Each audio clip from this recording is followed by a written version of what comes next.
Então, o nome? Sílvia da Conceição Pires Fidalgo Monteiro, Que ano é que nasceu? em 1968, Onde é que nasceu?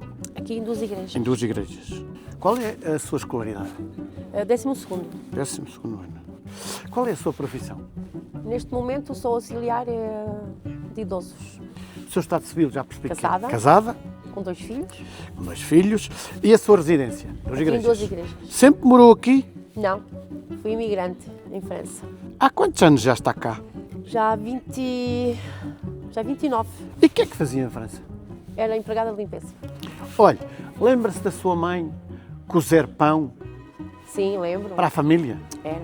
Depois primeiro peneirávamos a farinha, depois punhamos a água e o fermento, e também um fermento caseiro, que era um fermento que se guardava de uma massa-mãe, que ficava de uma vez para a outra, e às vezes até dávamos a uns vizinhos, um vizinho dava depois para nós, para que não ficasse Exatamente. tão velho.